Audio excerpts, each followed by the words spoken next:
Hey everyone, it's Ian at ESLexperts.com. Today I'm going to walk you through some updates on two of our original resources, which are the Get Your Students to Speak line of conversational mind maps. We've got a new update, so now they're ready for online and offline in 3 different versions.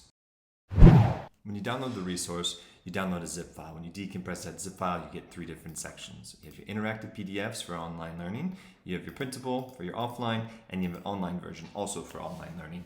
The online version is great for Zoom when you want to use the screen share function, and you're going to see when you open that up, everything is nicely organized, everything's going to be in separate JPEGs, and all I did here was I opened up the mind map JPEG, and then I selected a bunch of vocabulary cards I wanted to use. I double click those, I get a preview screen or a preview folder with all of the different vocabulary lists, and I can act as if it is a stack of vocabulary cards, which is quite nice.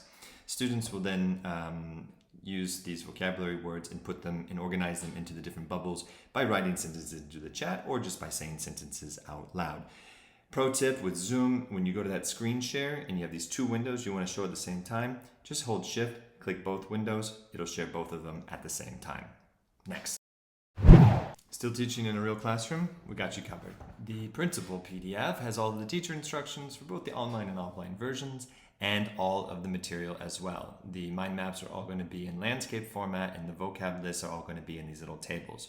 We definitely recommend that you print the mind maps in A3 format so that you have lots of room, and then print just an A4 for the words and cut them out, put them around the mind map, and let your students have a ball with that. We also have the interactive PDFs that you can use in your online classes, or you can even use them for homework, which is really great for individual practice for your students. Everything is put into one A4 sheet like this, and it's interactive. So you can go ahead, you can organize which vocabularies your students are going to use or what they've used, and then they can write all of the responses in these little boxes so everything's nice and organized.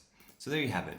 We've got a whole bunch of different mind maps. Get your students talking, use them for warm-ups, use them for reviews, use them for free practice, anything you want, and 3 different versions. So any way that you're teaching, we've got something for you. Don't worry about it. It's going to work. Download it. Description in the bottom, blah, blah, blah. Subscribe and teach better.